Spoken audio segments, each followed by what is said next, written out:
Bom, pessoal, vamos começar então, né? 19h10, vai chegar mais um pessoal, mas vamos dar continuidade aí ao nosso curso prático sobre recuperação judicial, sobre falência. Primeiramente, queria agradecer a todos, né? Foi um curso que ficamos felizes aí pela procura, pelo interesse, né? Pela importância do tema.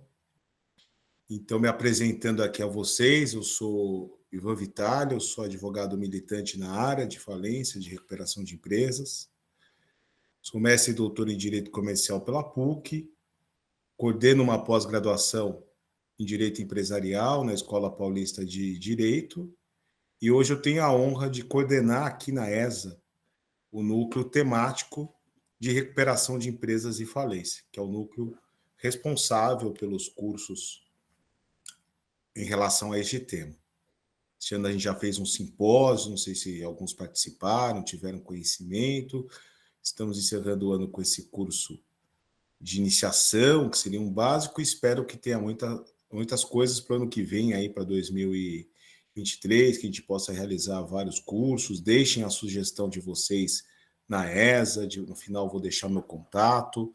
Qualquer curso que vocês tenham interesse em relação à falência e recuperação, me mandem, que a gente terá o maior prazer de organizar, de fazer. Todos me escutam bem, né? Tá bom o som, tudo ok? Né? Então, pessoal, é um curso que a gente pretende ser muito prático, né? Com todos os professores militantes na área, até por isso foi a nossa preferência de todos os acadêmicos que vão desenvolver o curso.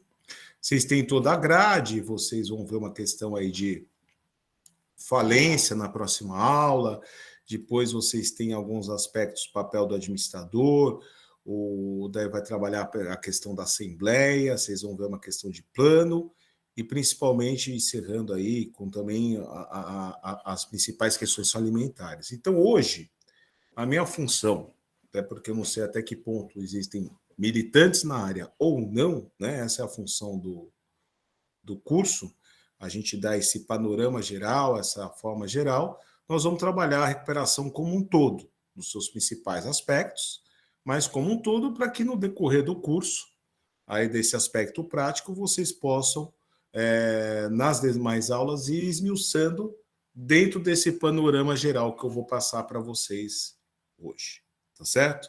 Então é assim que a gente vai trabalhar dentro hoje do procedimento de recuperação judicial. Então, deixa que eu compartilhar o meu slide.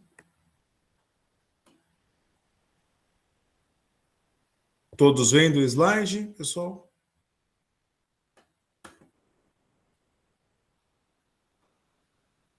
Ok aí? Com o slide? Ótimo. Né?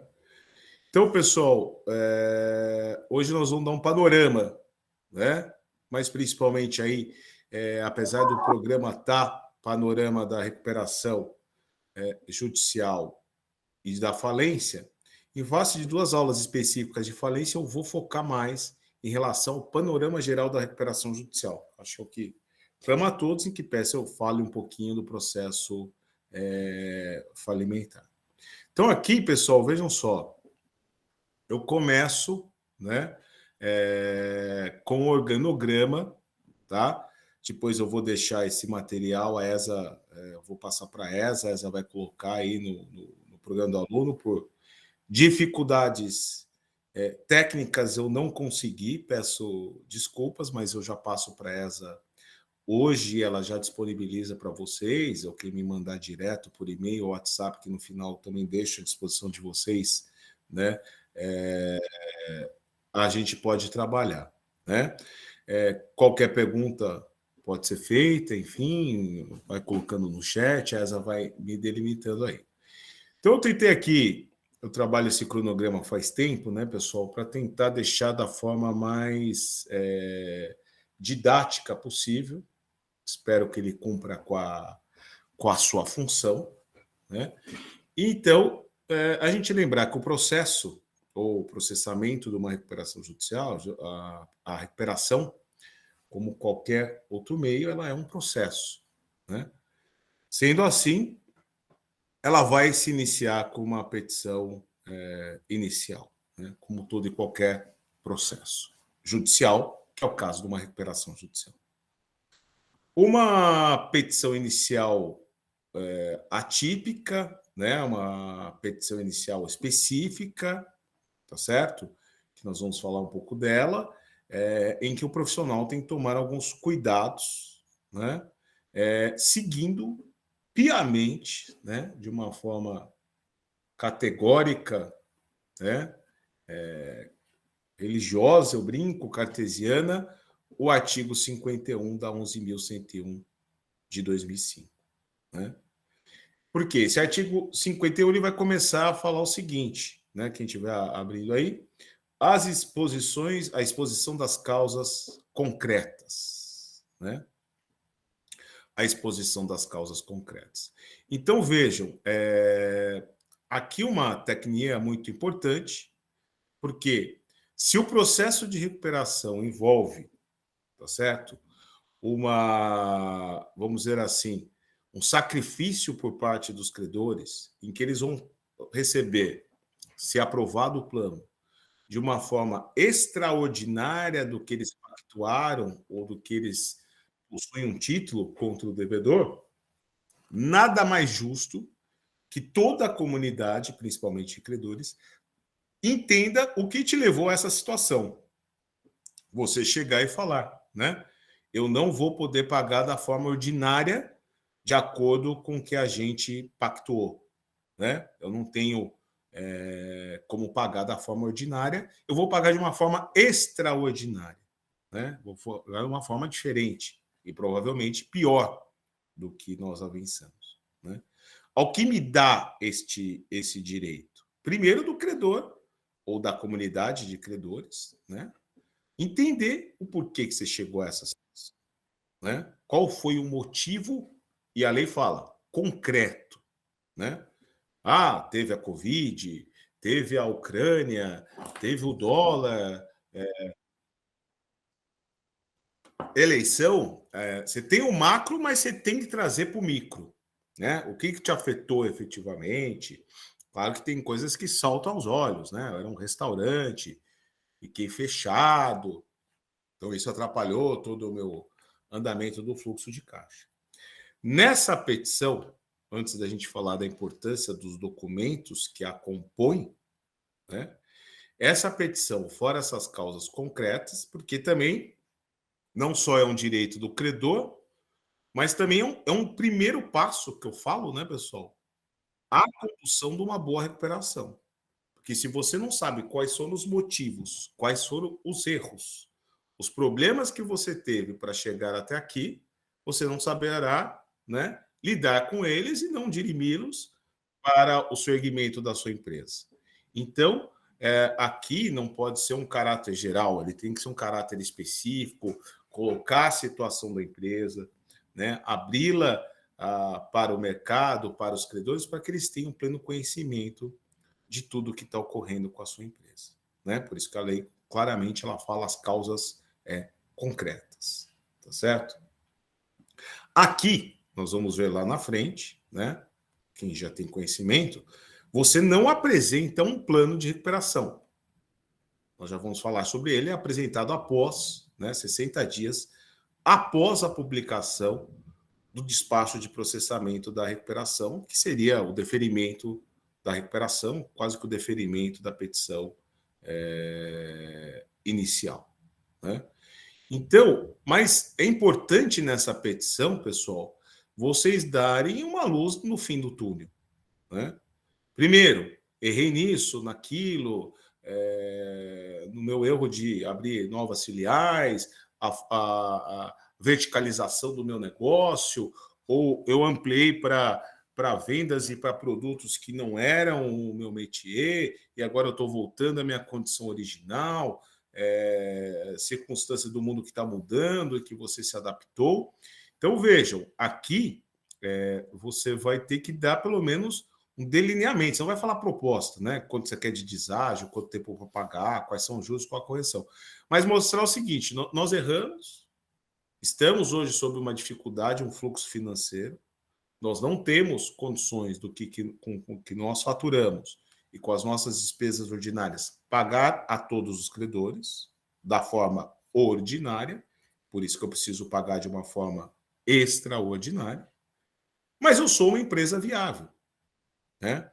Eu tenho condições, né, efetivamente de me reerguer, de me sorguer, de preservar a minha empresa, de voltar a faturar, não sei se o que eu faturava antes, mas voltar a ser uma empresa que, pelo menos, com a aprovação do plano, possa faturar, pagar as minhas contas, enfim, e ter um fim lucrativo, que é o que busca toda empresa, né, pessoal? É o fim lucrativo e não há demérito nenhum disso. Ninguém monta empresa para, por mais que ela tenha a questão da sua função social, de geração de empregos, de tributos, mas nenhuma empresa cumprirá com a sua função social se não contemplar aqueles que o instituíram, são os seus sócios, seus fundadores, que é o intuito de ter lucro, né? Porque se for para ele ter até um lucro inferior que ele tem no mercado financeiro, não tem por que ele abrir uma empresa, uma atividade empresarial, com todos os problemas que inerente está à atividade empresarial. Tá certo? Então, esse 51, ele dá um norte, né? Há uma luz no fim do túnel, senhores credores. Nem tudo está perdido. Eu só preciso readequar minha forma de pagamento, né? Só preciso me reestruturar administrativamente, financeiramente, para que eu possa pagá-los da forma que eu estou propondo e voltar a ter uma atividade minimamente saudável. Aí vem toda uma documentação muito importante desse 51, né, pessoal? Primeiro, nós vamos ver aqui as demonstrações contábeis dos 3 últimos exercícios, principalmente os DREs, balanços, né? Um fluxo de caixa específico, um balanço específico para a atividade, porque não basta você declarar que você está ruim, né? Eu falo, aqui a ressonância, né, a tomografia, os exames de sangue que vão atestar que realmente o seu discurso de crise, de dificuldade, de problema coaduna, né? Coaduna efetivamente com a situação que você está colocando na petição inicial, tá certo? Então, na hora que você pega o inciso 2, em toda a demonstração contábil, que se falhar algumas desses documentos, né, haverá um indeferimento ou a emenda da petição inicial para que se complete, né? Essa inicial, ela possui uma segunda importância muito grande, porque ela é onde começa a nascer, né? Tá certo que ela vai ser depurada com essa fase administrativa e judicial que vocês estão vendo, mas ela começa a ser delimitada onde o credor ele traz a lista, desculpa, o devedor, os devedores, né? Trazem a lista dos seus credores, que eles entendem que são os seus credores submetidos à recuperação judicial, né? Então aqui começa a mostrar quem está submetido a ela. Claro que isso terá fortes discussões administrativas ou judiciais, mas onde começa a delinear quem são efetivamente os credores, né? Você traz aqui a sua relação de empregados para você mostrar a importância da sua função social, o quanto você gera de emprego, de renda, né? Os extratos bancários, né? Onde que você vai visualizar realmente a situação da empresa, se realmente o discurso dela coaduna, se ela está nesse estado de crise a qual ela fala, né? As ações, quantos de ação trabalhista, cíveis, as envolvendo o tribunal arbitral ou de mediação, né? E uma coisa muito importante também, agora você tem que trazer, né? É uma das mudanças da alteração da 14.112 de 2020, alterando da 11.101, que ela obriga que você traga o seu passivo fiscal atualizado. né? Então, fora o que você deve a todos esses credores que você entende que estão submetidos à recuperação, quanto você deve a cada fisco, né? E que tipo de tributo, né? Porque hoje há um entendimento que você tem que ver a crise como um todo, tá certo? Você vai resolver com seus credores, mas você tem um passivo fiscal. Como você também, né, pretende, nós vamos falar um pouco sobre isso, que foram mudanças importantes que ocorreram, não sei nem se não foram tão favoráveis ao devedor, mas são fatos e interpretações e jurisprudências que estão sendo colocadas e a gente tem que tomar muito cuidado com isso, né? Mas de uma certa forma eles têm uma visão correta, fala assim, também a empresa em crise não dá para se segregar do passivo fiscal, né? Como que você pretende dar salvaguarda a todo esse passivo a que você está submetido ao fiscal? O que você pretende, né? Tudo certo que você está lançando um valor que nem sempre vai condizer com o que você vai pagar, porque você vai delinear em um processo de transação tributária ou de parcelamento, seja lá o que for para a sua regularidade fiscal. Mas é importante hoje que você traga não só, né,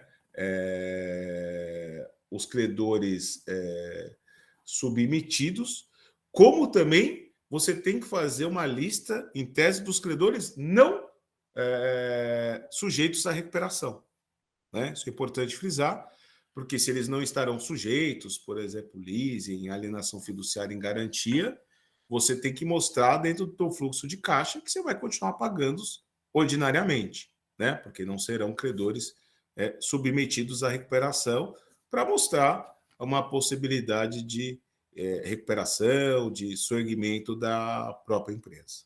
Tá certo?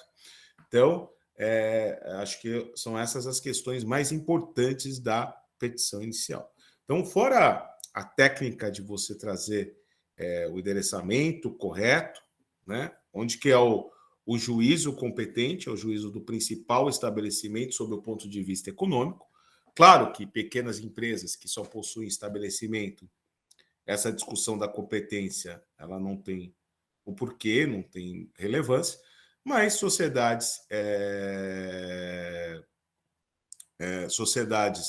maiores que tenham mais um estabelecimento, entendido o competente sob o ponto de vista econômico, tá? Não está no artigo 51, mas é implícito a análise da inicial, e é bom a gente mencionar, junto com ela, a análise do artigo 48 da 11.101 de 2005, né? Como o artigo 1º. Então, nós vamos trabalhar tanto o artigo 1º, que nós já falamos, em relação ao sujeito ativo, né? Só pode entrar em recuperação quem for empresário ou sociedade empresária. Portanto, as sociedades ou as pessoas físicas, né, registradas na junta comercial, quem está no cartório de registro da pessoa jurídica, as sociedades simples não fazem jus a uma recuperação judicial, né? Escolhe o principal estabelecimento para a competência da recuperação e ingressa com a petição inicial. Junto com o artigo 51, o juiz vai fazer uma análise, né, do artigo 48 da lei, né? 48 ele é visto junto com o artigo 51. O que fala o artigo 48? E é importante na sua petição você já mostrar para o juiz que você também preenche os requisitos do artigo 48. Então ele vai falar, você está regularmente na mesma atividade há mais de 2 anos, tá? Aqui esses há mais de 2 anos, pessoal, não significa registrado na junta comercial há mais de 2 anos, né? Significa o exercício regular. Então, alguns casos, né? Posso dar um exemplo para vocês. Produtor rural, às vezes ele não está necessariamente registrado ainda na junta, né? Uma clínica médica, né? Ela pode também não estar registrada na junta, ela pode estar registrada, por exemplo, no cartório de registro de pessoas jurídicas, até porque são atividades intelectuais. O produtor rural ele tem a faculdade de estar no registro, outro nem está em nenhum dos registros, apenas por ser produtor rural, né? Então, o que acontece com esses dois? Para eles ingressarem com uma recuperação judicial, eles têm que pedir a sua inscrição na junta. Então, eles podem pedir hoje, né, dia 8 de novembro, desde que no dia 7, né, de novembro ele esteja registrado na junta. Eu falo que pode até exagerar. Se pela manhã o contador informa, né, alguém responsável pelo registro, o registro da empresa pela manhã, ele pode ingressar com a recuperação à tarde, até no mesmo dia, desde que ele esteja registrado na junta como empresário. Mas ele vai ter que mostrar que ele possui uma atividade regular, que ele tinha uma clínica médica há mais de 2 anos, ou que ele era um produtor rural há mais de 2 anos. Para não mostrar que é uma aventura a atividade empresarial dele, a lei exige uma certa solidez, né? E aí alguns requisitos, que é não ter sido, não ter requerido uma recuperação, obtido uma concessão de recuperação judicial há menos de 5 anos, né? Todas essas questões, o empresário rural ele pode provar os 2 anos das formas de escrituração contábil próprio do empresário rural e assim por diante. Então, vai ser feita uma análise, quando o juiz recebe a petição inicial, pessoal, de todos esses requisitos, né? Primeiro, ele tem legitimidade ativa, é o primeiro requisito que vai ser colocado. Segundo, né? Ou seja, empresário, sociedade empresária. Segundo, está no juízo competente? Sim. Terceiro, preenche os requisitos do artigo 48, não pediu, não tem condenação por crime falimentar, então por isso as certidões criminais são juntadas juntamente com as demais certidões lá que são exigidas no 51 de protestos, de títulos, enfim, né, para que se obedeça o artigo 48. Juntou a documentação do artigo 51? Sim, né? A petição está devidamente escrita, com as causas concretas, cabe ao juiz, né, não ter um juízo de valor, que ele nem poderia, sobre viabilidade ou não, né? Seria muito tênue nesse momento qualquer análise desse sentido.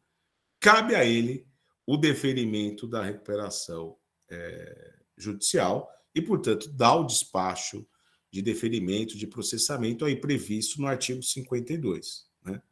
Que do pedido inicial, né, pessoal, a esse despacho é uma vida de angústia do devedor, correto? É uma vida muito preocupante, porque, o que eu falo, é nu em praça pública, né? Todo mundo já sabe que você está numa situação difícil, que você pediu uma recuperação judicial, e o principal e imediato benefício dela, que é a suspensão das ações e execuções, a blindagem da sua conta, pelo menos pelo período do stay period, de 180 dias, você não tem enquanto não sai o despacho de deferimento, despacho de processamento, tá? Antes da reforma, da 14.112, era comum os juízes já fazerem essa análise, já darem, né, o cartório, o próprio juiz já fazia análise dessa documentação, destas circunstâncias, da mínima atividade da empresa, né, e ela já conseguiu o despacho de processamento. Uma coisa muito importante na petição inicial, pessoal, é vocês juntarem, por mais que não esteja no artigo 51, você já vai ajudar o juiz, que nós vamos falar agora da perícia prévia, mas ele pode até dispensá-la, né? Ou já ajudar a vida desse futuro perito, que vai ser o provavelmente o administrador judicial, né? Você juntar, pelo menos que seja do último mês, enfim, dependendo do volume da empresa, que seja a última semana, as últimas notas fiscais de pedido, de venda, né? Para mostrar o quê? Estou em funcionamento. Tá certo? Estou em funcionamento. Estou aqui, não sou um aventureiro, não é uma fraude, não é nada. Estamos aqui trabalhando para tentar nos erguermos e pagarmos os credores da melhor forma possível. Como fotos do estabelecimento, né? Em que você já vai dar uma segurança para o juiz, mesmo que ele venha optar pela perícia prévia, já vou falar, que aquela empresa existe, que aquela empresa está no lugar onde ela consta no contrato social, enfim, que ela não é uma aventureira, uma fraude essa recuperação judicial. Né? Independente dessas questões, pessoal, de juntar toda a documentação, né? Antes da 14.112, começou aí nas varas especializadas e depois algumas começaram a adotar, hoje está até previsto na lei, né? Mas a chamada diligência prévia, né? Que muitos falavam, o benefício do stay period, da suspensão das ações, é uma coisa muito séria, que gera uma consequência ao credor. Então, ela precisa ser muito bem sopesada, ela precisa ser muito bem vista, ela pode gerar consequências que depois se tornem inalteradas, de consequências que podem prejudicar enormemente um credor. Então, alguns juízes começaram a entender e falaram, acho bom, né, de bom tom, de bom alvito, que eu seja nomeado um perito e verifique minimamente as condições da empresa. Volto a falar, não viabilidade. Se algum perito fizer isso além, na minha opinião, está eivado de nulidade e irregularidade. Então, cabe a ele, quando o juiz nomeia essa perícia prévia, por isso que eu deixo ela um pouco destacado, hoje a grande maioria tem se utilizado dela, né? Apesar que ela continua não sendo obrigatória, né? Tanto que a lei fala, quando reputar necessário, então não significa que toda vez o juiz deva fazer uso dela, né? Por quê? Porque é muito dura essa fase petição inicial e despacho de processamento, né? Como a gente brinca, nu com a mão no bolso, né? Você está em praça pública aí exposto, né? E por mais que hoje a lei fale em que ele tem que realizar de uma forma muito rápida, ela impõe até em 5 dias, né? Nem sempre ela tem que ser obrigatória, mas a maioria dos juízes fazem uso. Por quê? Porque o administrador ele acaba auxiliando o juiz ao conceder esse despacho de processamento. Porque muitas vezes quem vai fazer a análise de toda essa questão, que em tese deveria ser judicial, é feita por esse perito, que provavelmente vai ser o futuro administrador judicial. Então, o juiz, né, se ele minimamente sente que claro que você já vê que claramente, né, de forma clara ali, evidente, já não tem elementos, ele pode já indeferir ou pedir para emenda inicial. Mas se ele sente que minimamente ela está corretamente instruída, como são documentos portentosos, análise contábeis, enfim, ele, no primeiro despacho, antes de dar o despacho de processamento, ele dá uma perícia prévia em que ele nomeia um perito, que eu já falo, provavelmente será o futuro administrador judicial, em 99% dos casos, né? Para que ele faça essa leitura para o juiz, né? Tem legitimidade ativa, 48, juntou as documentações corretas dos 51, principalmente está em atividade, né? Então, XPTO limitada, né? Está na Avenida Liberdade, número X. Então, o que cabe a esse perito? Ir lá na Avenida Liberdade, número X, e olhar, não, realmente aqui está a empresa tal, né? Que bate lá com a inicial. Né? Olhar o contrato social dela, quem é o representante legal dela? É o José, né? Entra lá, fala, quero falar com o seu José. Alguém fala, pô, a gente nunca viu nenhum seu José aqui, né? O dono é outro, o seu José é um laranja. Começa a dar problema essa recuperação judicial. Então, cabe a esse perito essa averiguação preliminar, né? A gente fala sentir, né? Mostrar realmente juntou a documentação, a empresa existe, mostra lá uma atividade, ela não está inativa, né? Então, vejam, pessoal, quando a gente fala de empresário ou sociedade empresária, né, nós estamos falando de atividade. E ao falarmos de atividade, né, não cabe aqui, não basta eu estar registrado na junta, juntar todas as documentações, preencher os requisitos do artigo 48, mas é uma questão implícita eu estar em atividade. Tá? Eu estar mostrando, pode anunciar a atividade que eu tive outrora, né? O faturamento que eu já tive um dia, mas pressupõe atividade. Pressupõe ali uma geração de alguma coisa, a empregabilidade de alguém, né? A utilização de uma mão de obra, que seja dos próprios sócios. Né? Então, uma empresa inativa não faz jus a uma recuperação. Ah, mas ninguém tem nada a ver com isso. Os credores anuírem uma forma de readequação da dívida, né? O judiciário, ninguém tem nada a ver com isso. Não, não é bem assim, né? Ele estando em. Ele precisa estar em atividade, isso é uma averiguação que vai ser feita na perícia prévia, tá? Uma questão importante hoje dentro da petição inicial, né, são as custas, né? Hoje você vai pagar sobre o passivo que você declarou, tá certo? Quando eu fazer um ajuste, podendo aí, às vezes, pedir uma divisão. Hoje é um entendimento que o deferimento posterior não é possível, né? Porque se você não teria nem dinheiro para as custas, você muitas vezes não teria dinheiro para arcar com uma futura recuperação. Né? Até o parcelamento previsto no CPC, lá em 6 vezes, às vezes os juízes não são tão afeitos, mas algumas vezes eles deferem. Né? E aqui alguns quesitos que eu falo, até pelo valor mínimo aí, que a gente vai falar, não me lembro, aproximadamente aí quase 100 mil reais, né? Então, se alguém tem uma recuperação de 15 milhões, paga o mesmo valor de uma recuperação de 1 bilhão, né? Porque você tem o máximo. Então, a lei até eu acho que poderia ter trabalhado melhor essa questão das custas, mas hoje, a princípio, para que você não tenha nenhum problema, o ideal é que você junte aí 1% do seu passivo, você superar o teto, juntar o teto, porque você tem que evitar o máximo, né? Não ter problemas entre essa petição inicial e o despacho de processamento, de deferimento da recuperação judicial, né?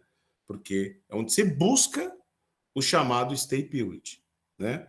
A proteção, pelo menos por 180 dias, nós já vamos falar melhor dele, né? Mas que você vai assustá-lo, vai aí proteger a sua conta de qualquer penhora, de qualquer execução. Não estamos falando aqui de cobrigados e avalistas, né? Mas pelo menos a conta da sua da sua empresa. Tá certo, pessoal? Então, você tem que tentar ao máximo deixar redonda, a gente fala bem certinha essa tua petição inicial, para que ou você até evite, né, uma perícia prévia, mas se ela for inevitável, que ela transcorra da melhor forma possível, nos 5 dias, você não tem que juntar quase que nada, não tem que justificar quase que nada, para que o perito dê, né, e o futuro administrador judicial um parecer favorável ao juízo da recuperação para que ele dê o deferimento da recuperação. Aí, com base nessa perícia prévia, com base em toda a análise, o juiz fica muito mais confortável para dar o chamado despacho de processamento, né? Esse despacho tão importante em que não só e principalmente ele vai conseguir o stay period, o período de 180 dias, mas é nesse despacho em que o juiz nomeia o administrador judicial, né? Manda a intimação a todas as fazendas, tá certo? Ordena a suspensão das execuções e autoriza efetivamente o processamento. A partir daqui, a empresa pode falar que está na chamada RJ, em recuperação judicial, né? Onde ele vai determinar aí que faça um adendo ao nome, em recuperação judicial, em todas essas circunstâncias e vai ordenar a expedição de um edital, né? Então, esta decisão do despacho de processamento, tá certo, pessoal? Ela acaba tendo duas publicações. Uma no Diário Oficial, né? E depois vai voltar no Diário Oficial também com caráter de edital, mas também jornais de grande circulação, onde se defere o processamento. O despacho e essa publicação, como o edital, né? Eles são muito importantes por alguns termos, alguns prazos, contagem de prazos, como o tema CO, né? Então, os 180 dias, ele começa a correr do despacho, mesmo que ele ainda não tenha sido publicado ou o seu resumo no edital. Tá? O plano, tá? O plano, ele começa a correr 60 dias para você apresentar o plano, por isso que você não apresenta na inicial, você vai apresentar no decorrer do processo. 60 dias após a publicação, que é basicamente a publicação do deferimento da recuperação, como se fosse uma publicação do deferimento de uma petição inicial. É onde você começa a contar os seus 60 dias para a apresentação do plano. E após isso, haverá a publicação num edital. Tá? Pessoal, quem não for fazer pergunta, cuidado só com o microfone, tá? Verifiquem se todos estão desligados, senão da microfonia dá barulho aqui na aula, por favor. Só isso, mas quem for fazer alguma pergunta, fique à vontade, tá? Então, o edital vai correr para a questão da verificação e habilitação de crédito, que a gente já vai falar. Então, esses três são termos aquós importantes, né? Despacho para o STEI, publicação para o plano e edital para verificação e habilitação de crédito. Lembrar que, como são prazos previstos na Lei de Recuperação de Empresas, hoje são considerados prazos de direito material. Ok, pessoal? Então, correm como direito material, não é processual. Não se suspendem feriados e finais de semana. Né? Eles correm naturalmente como todo o processo de direito material. Tanto os 180 dias, como os 60 dias, como os 15, os 45, os 10, porque são prazos previstos na lei falimentar. Hoje, em relação aos prazos, existe uma certa divergência, com uma tendência a maioria de falar que os prazos processuais, então um agravo de instrumento, uma apelação, se não está específico o prazo, né, em relação à lei falimentar, ela é um prazo processual e aí vai correr como um prazo processual. Mas os prazos que estão previstos na lei falimentar são de direito material, não se suspendendo, né, interrompendo em finais de semana ou feriado, como os demais prazos processuais, porque são prazos materiais, né? Correm dessa forma. Então, o despacho é muito importante para você contar os 180 dias. Professor, e se daqui a 180 dias eu não tiver a minha recuperação aprovada? Tá? Nós vamos ver que, em tese, pela lei, né? Em tese, porque nem sempre é fácil respeitar, a sua assembleia deveria ocorrer em 150 dias após esse despacho, né? Ela deveria ocorrer em 150 dias após o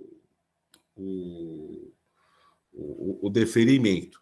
Então, a lei vai falar, bom, se daqui a 150 dias vai ter assembleia, até 30 dias para homologar, não há necessidade de prorrogação do STEI. Mas nem sempre esse prazo se consegue, né?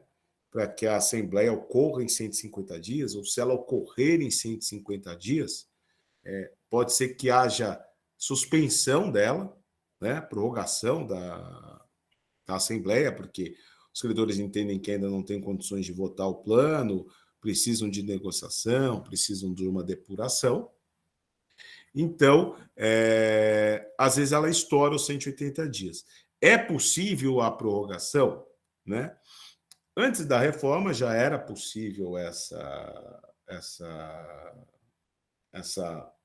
prorrogação, né?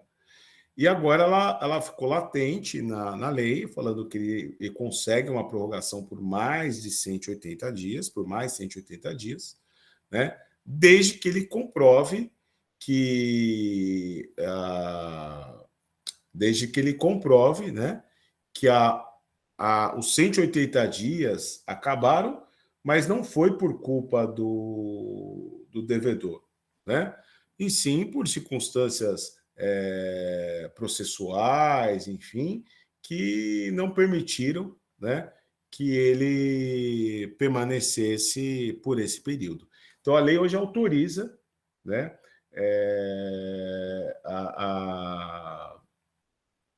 a revogação desses 180 dias, tá certo? Desde que prove que realmente não foi culpa do devedor. E aí ele consegue mais uma prorrogação, né? Falou impreterivelmente por mais 180 dias apenas, tá certo? Então, o próprio parágrafo 4 vai falar, né? Perdoarão por 180 dias, prorrogável por igual período uma única vez, em caráter excepcional. Essa excepcionalidade seria exatamente mostrar que a culpa de não ocorrer não é do devedor, e sim das circunstâncias do processo. Tá? Como aqui ele terá 60 dias para apresentar o plano, né? E haverá um edital futuramente deste plano, que eu mostro aqui embaixo, mas, num primeiro momento, um edital dando um resumo do processo e, principalmente, o que é esse primeiro edital, pessoal, que aparece aí, o 52, parágrafo 1º, né? Qual a importância dele? Onde eu publico a lista de credores, que, em tese, né, eu entendo que são os credores, né, submetidos à minha recuperação, tá certo? São os credores que eu entendo que estão submetidos à recuperação. A partir dele vai se abrir o prazo para uma fase administrativa, que eu tenho 15 dias para habilitações de divergências. Então, eu, como devedor, eu descobri que eu sou que esse meu credor entrou em recuperação e não me listou, né? E eu quero ter a participação nessa recuperação, por mais que, porque amanhã podem falar que eu teve uma discussão, que eu poderia ficar fora da recuperação, mas hoje há um entendimento que, mesmo assim, você está submetido à recuperação, né? O STJ mudou alguns entendimentos que vieram nesse sentido. Então, eu posso ser prejudicado, eu quero fazer parte, até votar contra, a favor, opinar sobre plano, eu posso pedir a minha habilitação. Ou divergência. Eu verifico a lista, né? E vejo que ela está de forma errada. O credor me listou por 100 mil reais, eu entendo que é 120, eu vou fazer uma divergência, né? Ou ele me listou como credor real, eu entendo que é quirografar, ou como quirografar, eu entendo que é real, enfim, alguma questão desse jeito. Então, já vou apresentar habilitação de divergência. Em 15 dias, prazo material, tá certo, pessoal? Porque prazo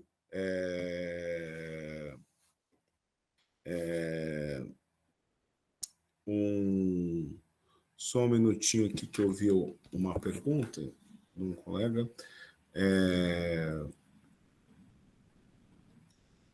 No chat, deixa eu ver se eu consigo aqui.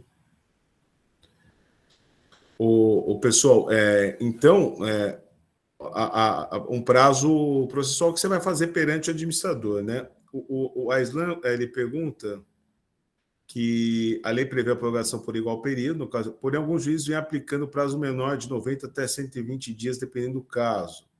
O doutor entende que, nesse caso, poderá haver uma prorrogação até atingir os 180 dias, ou seria possível, pois seria apenas uma única vez? Não, não sei se é a tua pergunta, é que às vezes você, assim, para não forçar tanto, né, porque para muitos entenderem, muitos dos juízes, para darem a prorrogação do stay, eles querem a assembleia marcada, né? Então, ali você pode pedir uma prorrogação. Quando não está assembleia marcada, os juízes não gostam realmente de dar os 180 dias. Então, até você, como advogado, vamos dizer assim, para não forçar tanto a amizade, você vai e pede menos, né? Mas eu entendo que mesmo que você, se essa é a tua pergunta, né, você pediu, por exemplo, 90, você tem direito a pedir mais 90 porque não deu 180 dias, eu entendo que sim, né? Até você atingir o máximo que é esses 180 dias, tá certo, pessoal? Então, só... Obrigado, professor. Tá bom? Qualquer pergunta aqui, só me mandar. Então, pessoal, é aqui que onde vai ter o grande papel do administrador, em que após o edital, né, ele vai fazer uma verificação de toda a documentação apresentada pelo devedor, como que ele pode diligenciar perante o devedor, onde estão as documentações que corroboram com essa lista que você apresentou, né? Onde ele vai diligenciar com documentos e contestações apresentadas pelos credores, tá? E ele vai formar, em tese ele teria 45 dias, aqui às vezes ele estoura esse prazo, né, pessoal? Onde você vai, não falar, porque às vezes também é uma circunstância do tamanho da recuperação, né? Os 180 dias passou até porque demorou a segunda lista do administrador, nem por culpa dele, às vezes pela circunstância, né? Mas em tese ele teria 45 dias para apresentar a segunda lista, tá? Claro que essa segunda lista ela pode passar por uma fase judicial, onde pode ser feita impugnação de crédito. Lembrar também, prazo aqui material, porque está previsto na lei. Então, não se... né, os prazos falimentares são materiais. Então, não suspende aí, cuidado com os 10 dias, com os 15 dias. Né? Tem administrador que é mais condescendente, juiz também, mas é bom não brincar em relação a essas questões. Né? Hoje existe até entendimento que a impugnação pode também correr pelo prazo processual, mas eu, pelo menos no escritório, eu adoto a questão de agravos. Existem advogados até mais conservadores do que eu, que também, em relação aos agravos, enfim, adotam aí os 10 dias sem suspensão. Aí eu acho muito pesado, acho que a gente também, como advogado, tem que brigar um pouco por isso, né, para não ficar escravo dessa forma. Mas esses da lei, os 10, os 15, eu prefiro contar de forma material, até pelo entendimento que já vem nesse sentido. Só que vejam, pessoal, até ocorrer o julgamento de todas as impugnações, onde ela vai redundar, né? Aqui até falta uma flechinha, impugnação de crédito após julgamento, a formação do quadro geral de credores, que efetivamente serão os credores submetidos à recuperação judicial, a assembleia pode ocorrer nesse íntere, né? Então, esta lista do administrador judicial, ela é importantíssima, né? Ela é crucial. Por quê? Porque caso ocorra uma assembleia, né, irão participar dessa assembleia de credores quem estiver na lista neste segundo edital, que é a lista formulada pelo administrador judicial. Você só vai conseguir quebrá-la, porque até o julgamento dela não vai dar tempo da impugnação, pela questão da complexidade judiciária, ou você consegue uma tutela para alguma questão, ou você não vai conseguir votar na Assembleia. Então, por exemplo, eu fui listado lá por R$100, ok? Entendo que o meu crédito é de R$200, né? Então, eu vou fazer uma divergência perante o administrador. Eu falo, administrador, desculpa, há um erro da devedora, ela juntou essa nota fiscal, mas esqueceu essa, enfim, ou ela atualizou de forma errada o meu contrato, e o meu contrato hoje, a minha dívida não é de 100, minha dívida é de 200. O administrador vai olhar aquilo lá, né? Tanto ele pode confirmar o que o credor pediu e ajustar a lista por R$200 e o devedor se sentir prejudicado, né? Como ele pode não acolher o que foi apresentado pelo credor e manter os R$100. Tá? Se este credor quiser participar da assembleia, pessoal, por R$ 200, ele tem que entrar com a impugnação de crédito e pedir uma tutela para o juiz, falar, ó, excelência, lá na frente você pode até entender que é 100, mas acho que está latente que é 200. Né? Então eu preciso de uma liminar para participar na Assembleia por R$ 200. Ou, ao contrário, se o devedor entende absurda a listagem do administrador, que aumentou ele para R$ 200, entende claramente que é 100, ele vai ter que entrar com uma impugnação de crédito pedindo uma tutela para o juiz para que aquele credor não vote por 200 e sim por 100. Por mais que lá na frente o juiz possa até reconhecer que o crédito dele não era de R$ 100 e sim de 200. Porque essa lista do administrador ela acaba sendo muito importante, que é a grande lista que vai para a Assembleia de Credores, que não dará tempo da formação do quadro geral até o julgamento de todas as impugnações. Tanto que eu vou mostrar já para vocês, há o entendimento, né, pessoal, que mesmo que encerrada a recuperação estiver a existência de impugnações de crédito, não tem problema, pode encerrar a recuperação e segue as impugnações até ser formado o quadro geral de credores. Elas ganham até uma independência em relação a isso. Então, quer dizer, se pode encerrar a recuperação sem julgamento de impugnação, imagina a realização de uma assembleia. Tá? E aqui uma questão muito interessante que vocês têm que tomar muito cuidado, que está no artigo 39, parágrafo 3º, né? Que é o seguinte, olha aqui que fala. No caso de posterior invalidação de deliberação... não, desculpa. 39, parágrafo 2º. Falei terceiro ou segundo. As deliberações da Assembleia Geral não serão invalidadas em razão de posterior decisão judicial acerca da existência, quantificação ou classificação de créditos. Né? Olha que interessante, pessoal. Nesse exemplo, apenas por questões didáticas, mas pode ocorrer. Então, imagine o seguinte. Eu listei um credor por R$ 100. Ele vai para o administrador e fala, eu não sou 100, eu sou 200. Né? O administrador eu mantenho por R$ 200. Eu vou para o juiz e falo, excelência, eu preciso de uma tutela. É um absurdo ele ser 200, ele é R$ 100. O juiz me nega a tutela. Professor, mas se negar a tutela, qual a única chance que eu tenho de levá-lo para a Assembleia por R$ 100? É se entrar com agravo de instrumento com efeito suspensivo e o tribunal falar que ele entra por R$ 100. Se você pede a tutela em primeira instância e não confirma no agravo em segunda, dançou. Ele vota por 200. Por ele votar por 200, o seu plano, por exemplo, foi rejeitado. Ou poderia ser o raciocínio inverso. Eu listei ele por R$ 100. O credor, né? Vamos pensar em rejeição de plano, vamos pensar em aprovação de plano. Né? Então, eu listei ele por R$ 100.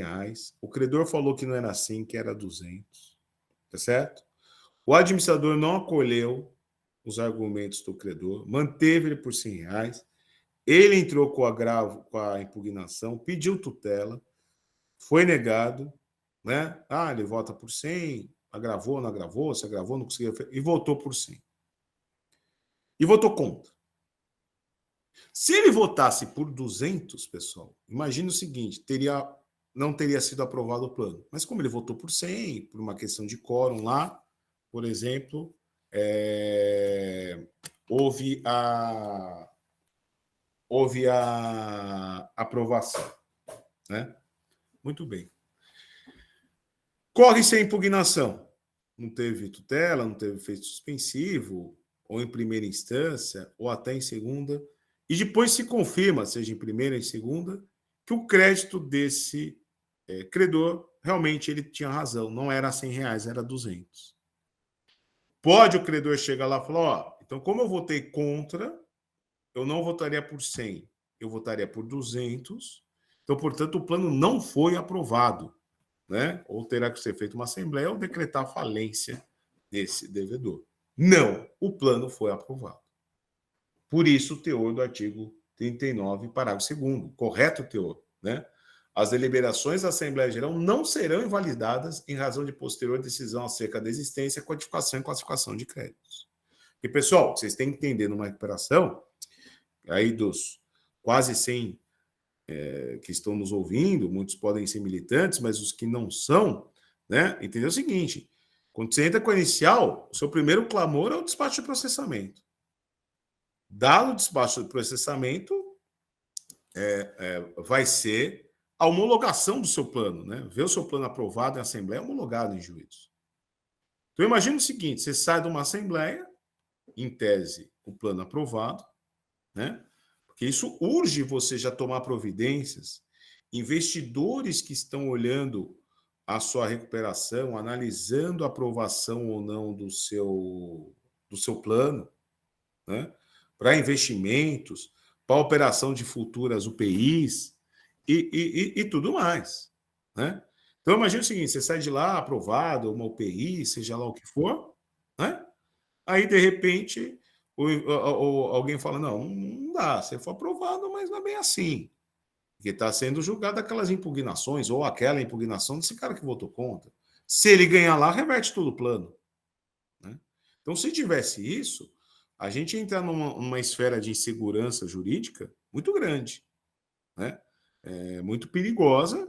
Tanto pode ser para uma aprovação, para uma rejeição, né? Pode ser também drástica. Falar, poxa, ele votou contra com 200, depois o tribunal lá e o juiz falaram que não era 200, era 100. Se ele votasse como 100 em vez de uma falência, teria aprovação. Paciência, né? Tem hora que o direito ele tem que trabalhar com a segurança jurídica, né? Não dá para ser um casuística que prejudique como um todo o processo. Então, é dessa forma que se caminha, né? Se existirem várias impugnações, elas vão correr, né? Como um procedimento à parte, apenso à recuperação, cada impugnação, que vai ser exercido o contraditório, vai ter a manifestação do administrador judicial, até a sentença de um juiz, que pode reverter, e aí, caso haja a decisão da impugnação, o recurso cabível é o agravo de instrumento, tá, pessoal?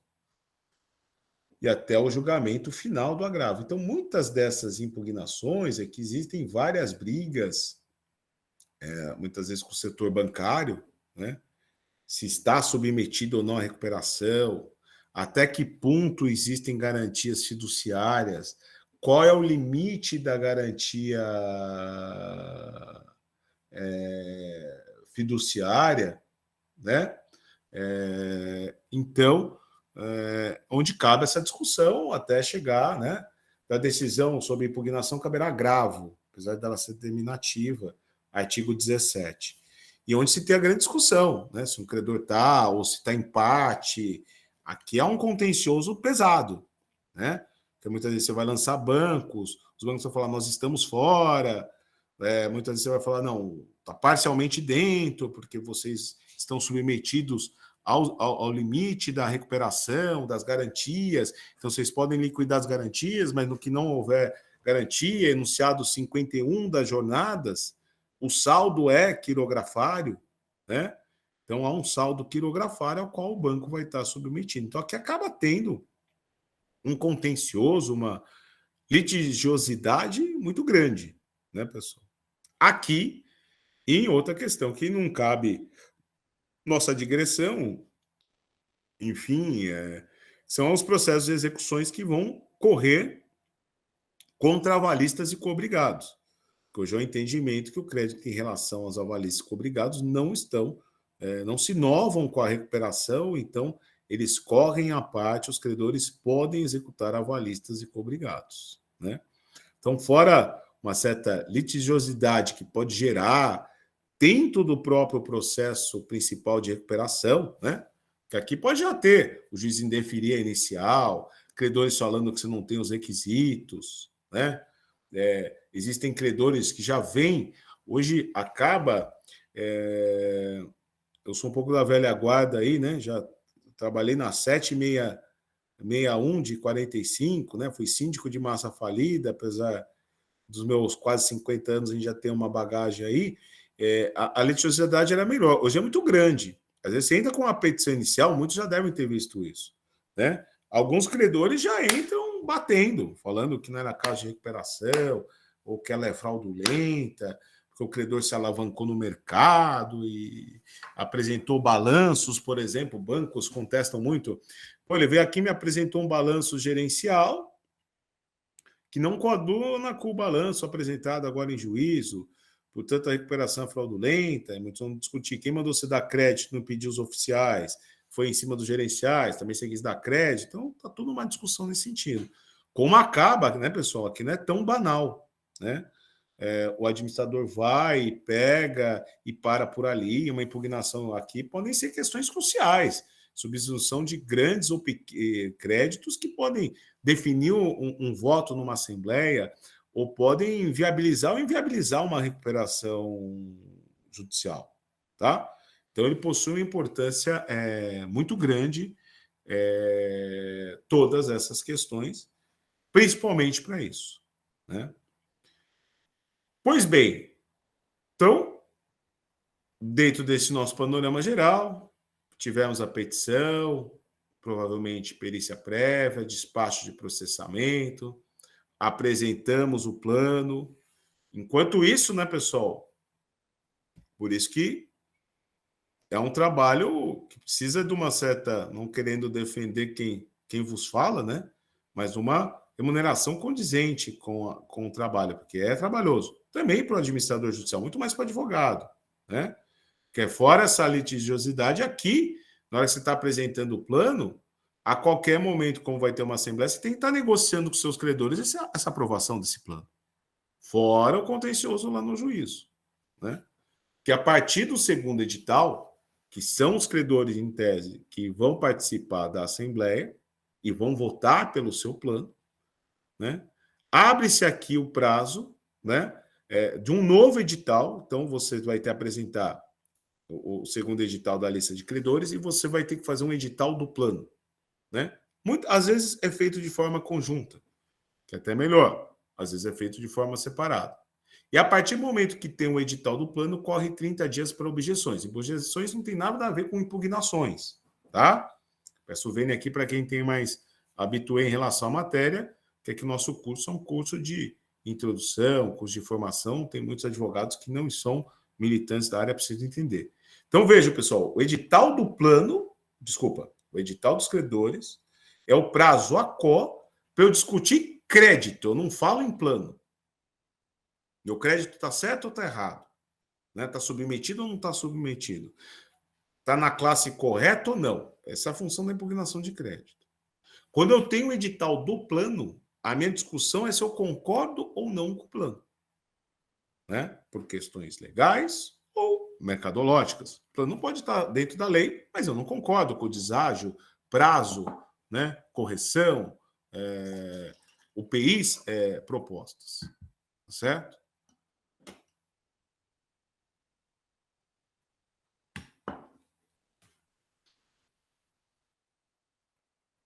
A lei foi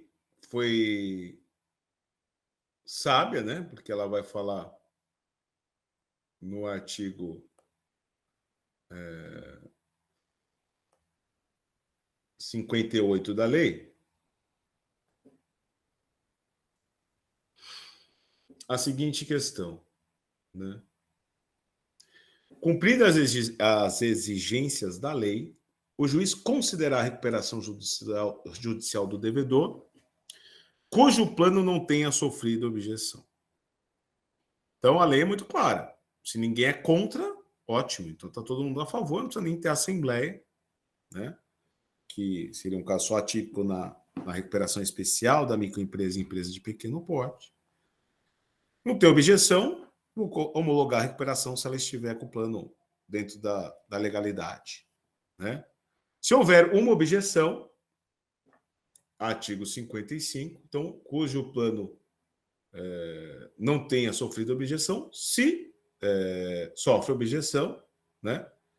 É convocada uma assembleia para a votação do plano de acordo com o artigo 45 da lei.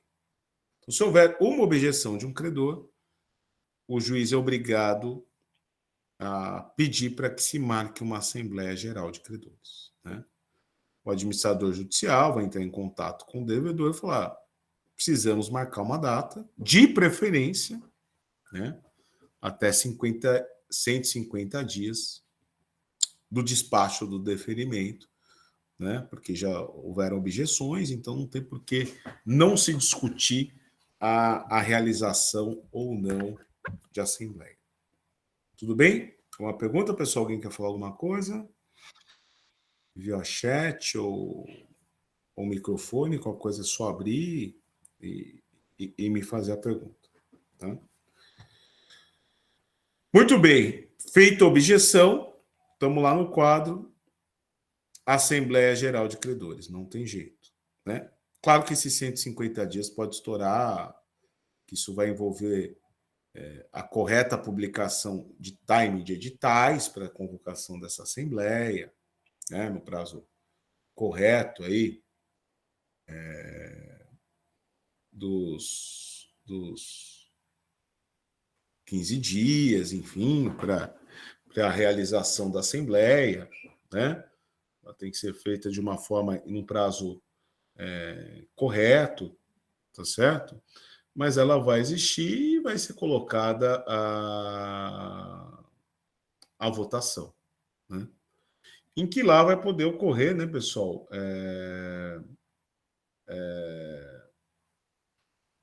Três coisas, né?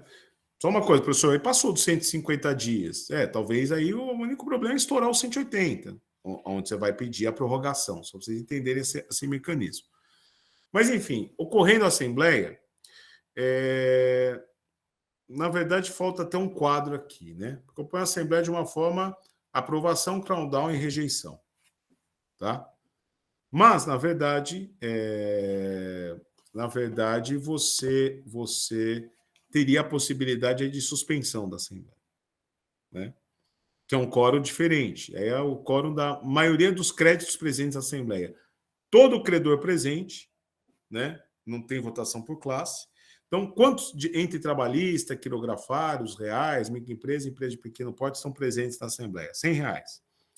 Se algum credor ou alguns credores que representem mais R$50 concordarem com a suspensão e prorrogação dessa Assembleia, né? Marca-se uma nova data, a maioria entre um mês, pode até ser antes ou até mais, né?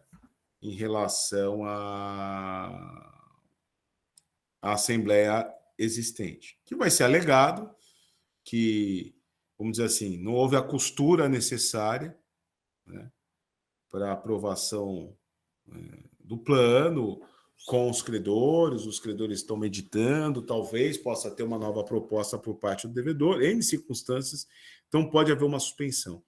Uma coisa muito importante eu falar dessa suspensão para vocês, tá? Em relação também à Assembleia, tá, pessoal? Porque nem todos os credores vão para a Assembleia, né? Tem que ter a vontade de participar, né? Assembleia, às vezes, de credores aqui na recuperação, às vezes é como assembleia de condomínio, nem todos estão presentes, nem todos têm interesse, né? Existem credores que vão olhar e vai falar, sei lá, pegar uma recuperação mediana, 100 milhões.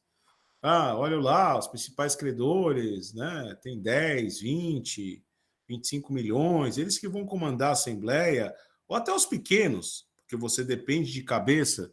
Eu, às vezes, estou no meio do bolo lá, tenho um crédito de 300 mil. Então, ficar lá esperneando também não vai adiantar. Então, muitos credores acabam se abstendo da Assembleia de Credores, né? Mas muitos comparecem e você tem um prazo, né? Você tem que juntar a sua procuração até 24 horas antes, né, da realização da Assembleia.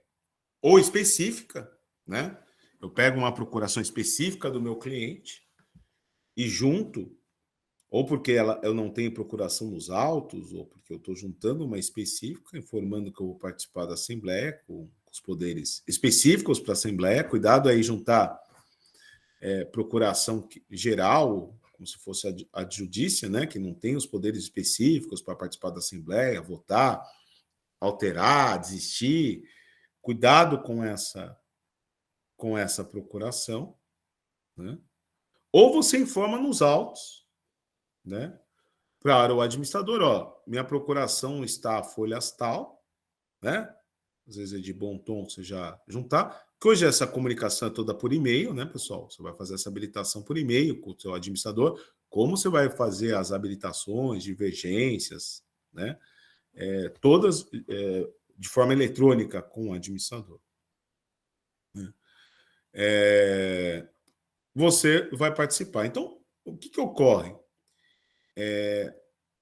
Até na primeira assembleia, eu preciso ter um quórum da maioria dos créditos por classe.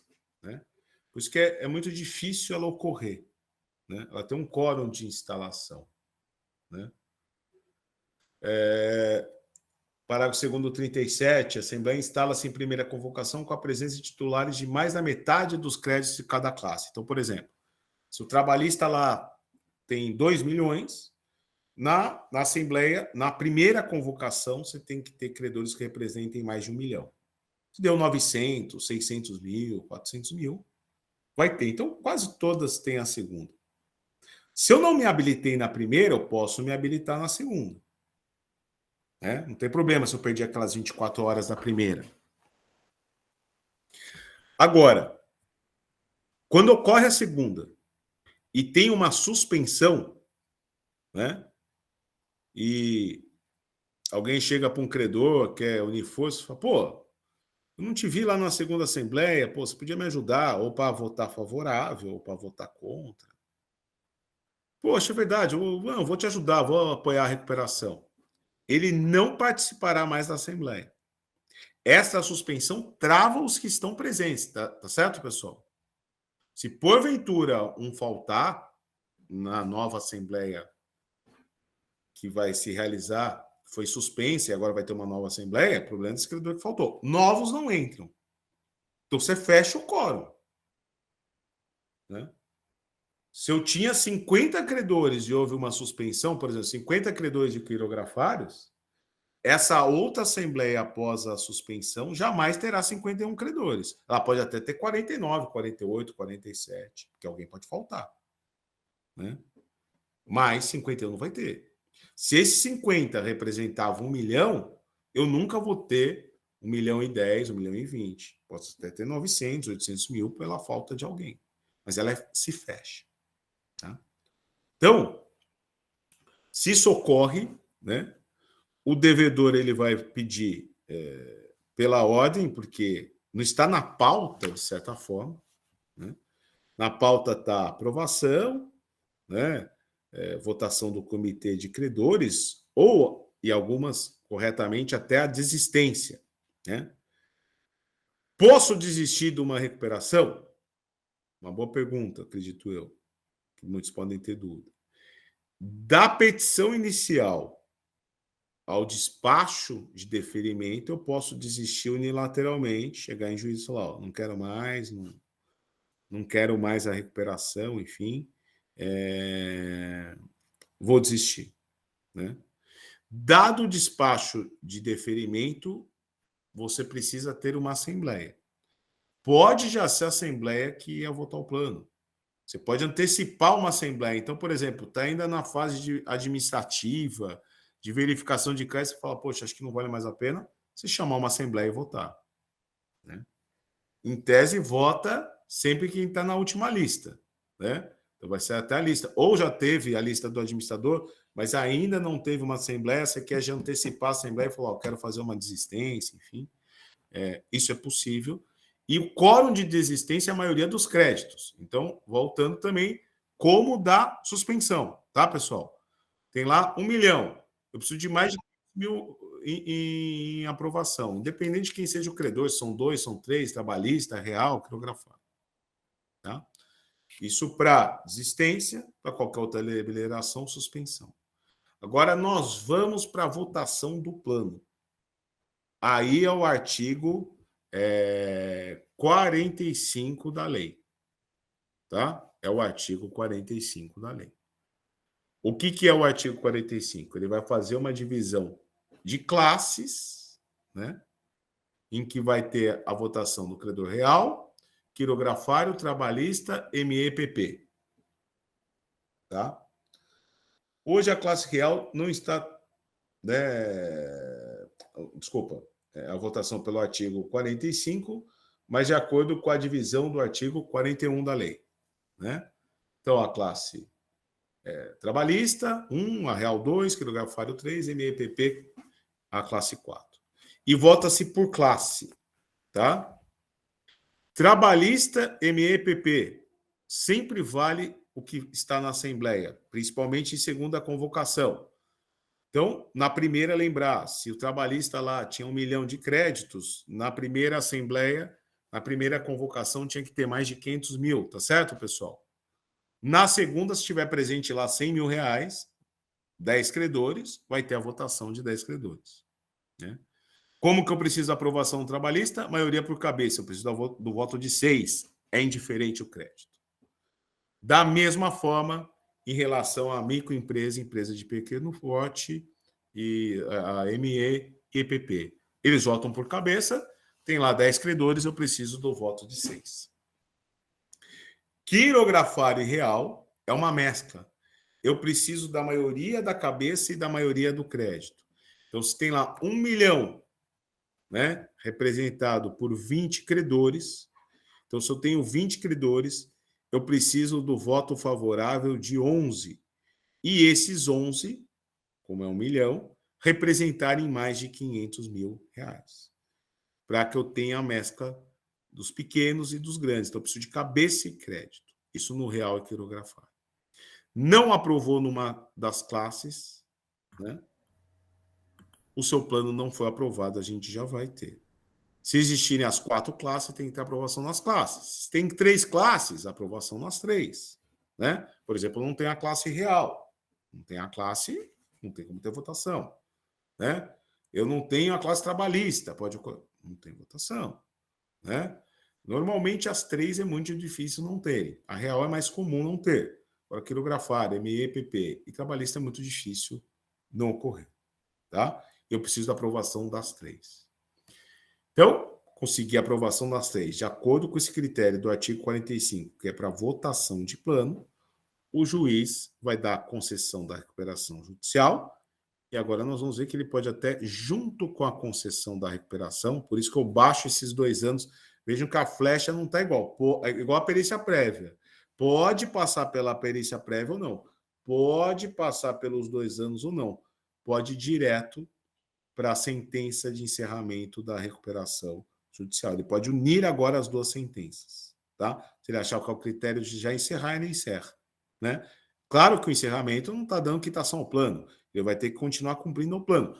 Como se existirem impugnações em trâmite, essas impugnações continuarão a ocorrer. Tá certo, pessoal? Então, o que ocorre? Né? Aprovou, ótimo, sentença de concessão da recuperação. Mas vamos lá. Uma das classes, né, não aprovaram. Foi mais do que uma classe, aí começa a complicar a tua vida. Mas imagina o seguinte, né, pessoal? Onde a gente vai para o chamado crown down, o tão famoso crown down e os seus respectivos incisos do parágrafo 1º.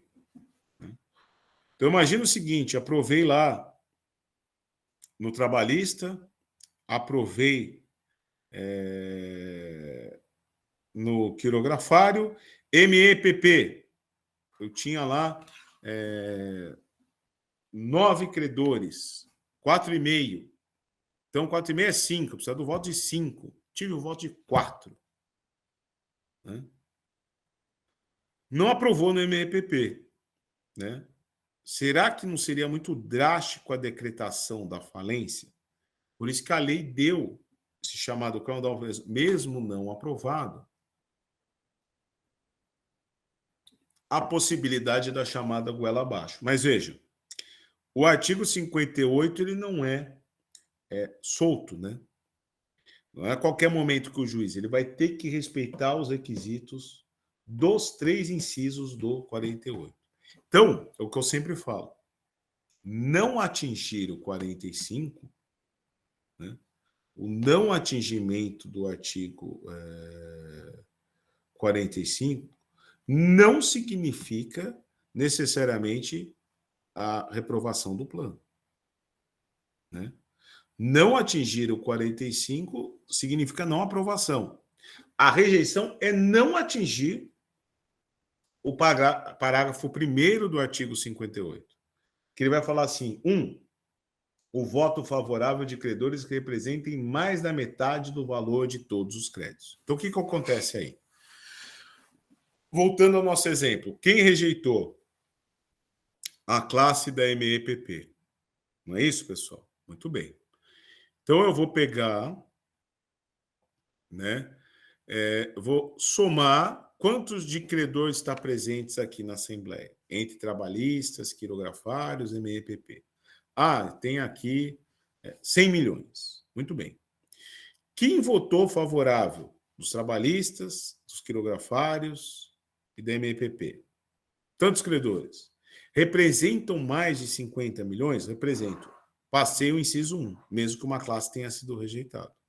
Se der lá 50 milhões ou 49 milhões e 900 mil, rejeitado o plano. Né? Não tem como eu atingir o caudal que ele fala, cumulativamente os 3 incisos. A aprovação de 3 classes, né? Se tem 4, de 2, se tem 3, né? De 1, se tem 2. Então, quer dizer, nesse nosso caso, se porventura existisse a mesma coisa no trabalhista, tinham 9 credores trabalhistas, precisava de 5, 4 votaram, meu plano está rejeitado, é minha falência. Nem que o quirografário desse conta de suplantar o inciso 1. Tá certo, pessoal? E vai falar, e na classe que houver rejeitado, votação de mais de 1/3. Então, se eu tinha 9, né, eu tinha que ter vamos dizer assim, eu tinha que ter o voto de 5, eu tive o voto de 4 favoráveis. Então, eu tive mais de 1/3. Se tivesse o voto só de 2, né, ia complicar a minha situação, porque eu não teria mais de 1/3. Tá certo? Como eu tive 4, eu tive mais de 1/3. Preenche esses requisitos, o juiz pode chegar e falar o seguinte. Então, está aqui, mesmo não tendo sido aprovado pelo artigo 45, né, eu concedo a recuperação. Houve rejeição, vai começar um processo, vocês vão ter muito mais específico nas outras aulas, que é o processo falimentar. Não tem jeito. Vai começar a falência, a execução coletiva, né, a arrecadação de todo o ativo, a venda dele para pagamento do passivo, formação de uma nova lista de credores, que vão ter os extra, os extra concursais da mesma forma, e toda a questão. Tá? Com a reforma, isso foi importante, com a mudança na 14.112 de 2020, o juiz ele pode conceder a recuperação e não encerrar. E ele vai querer ver, a gente fala esse estágio probatório de 2 anos, do mínimo cumprimento do plano pelos 2 anos. Com o plano, né, pessoal? Falando nele, esse plano ele pode ter sido de 10 anos, 12 anos, ter tido um deságio de 40%, 60%, com juros, sem juros, com juros mínimos, né? Apesar que hoje o tribunal exige pelo menos correção monetária, enfim, né? E se conceder a recuperação, esperar o cumprimento desses 2 anos, esse minimamente ele cumpre o plano, tá? E aí ele dá a sentença de encerramento da falência, né? Então, o artigo 61 ele vai falar: proferida a decisão prevista no artigo desta lei, o juiz poderá determinar a manutenção do devedor em recuperação judicial. Poderá. Então, ele pode já encerrar. Se vencerem no máximo 2 anos depois da concessão da recuperação, independente de eventual pedido de carência. Que antes era um entendimento jurisprudencial que se você deu lá, por exemplo, 1 ano de carência, os 2 anos é a partir do período de carência. Então, na verdade, você não quer ficar 2 anos em recuperação, você vai ficar em 3. Agora a lei vai falar, 2. Você, por exemplo, pediu 2 anos de carência, problema dos credores que aprovaram isso. Eu encerro a recuperação. Né? Agora, como ele vem o 61 e fala, o juiz poderá determinar, ele pode já encerrar. Ele dá a sentença de concessão e encerra a recuperação. Então, não existirá essa questão desses 2 anos. Né? Esses 2 anos tem muita discussão pelo seguinte: qual é o problema dele? Nesses 2 anos, se eu descumprir o plano, um credor não precisa entrar com pedido de falência autônomo. Né? Ele apenas informa ao juízo. Excelência, ele não está cumprindo o plano e, portanto, requer a falência. Claro que isso nunca é uma falência automática, né, pessoal? É uma falência que o juiz manda a recuperanda se manifestar, manda ela falar todas as questões, enfim, né? E aí ela podendo requerer. E se ocorrer a falência, eles voltam às condições originárias, né? Então, artigo 61, parágrafo 1º. Durante o período estabelecido no caput, os 2 anos, o descumprimento de qualquer obrigação prevista no plano acarretará a convolução da recuperação em falência. Parágrafo 2º. Decretada a falência, os credores terão reconstituído seus direitos e garantias nas condições originalmente contratadas, deduzidos os valores eventualmente pagos. Ou seja, se passam os 2 anos, ele já dá um encerramento. Se alguém descumpre o plano após o encerramento da recuperação, claro que o plano é um título executivo judicial, então cabe um pedido de falência autônomo. E se decretada a falência, ele vai pelas condições do plano, não pelas condições originais. Né? Então, são essas as circunstâncias. Tá? Então, esse é o panorama geral. Vou dar uma passada praticamente chovendo numa olhada de tudo que a gente falou. Só deixa eu interromper para a gente voltar aqui para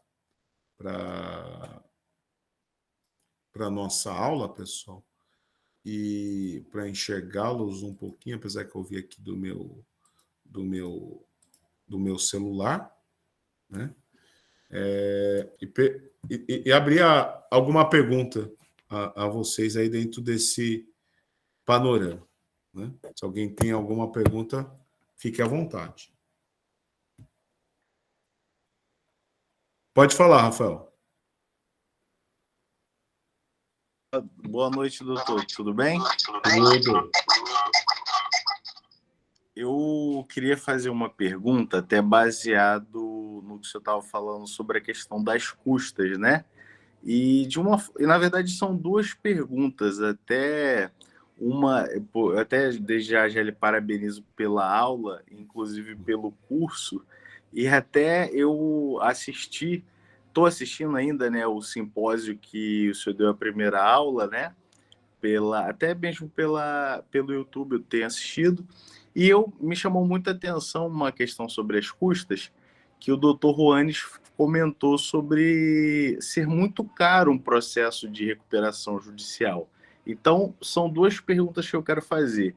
A primeira é, quanto custa, assim, em média? Eu sei que isso envolve muito a questão dos créditos, né? O volume da empresa, mas assim, quanto custa em média uma recuperação judicial? Eu digo porque eu sempre ouço muito esse comentário de que é algo muito caro. E o segundo, como normalmente se precifica, eu digo até pela sua experiência, os honorários para atuação na advocacia para devedora? Legal a sua pergunta. Não. Eu posso te dar uma base, né?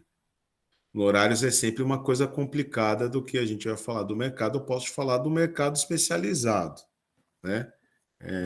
Em relação ao administrador, enfim, é muito relativo o que eu vou falar, né?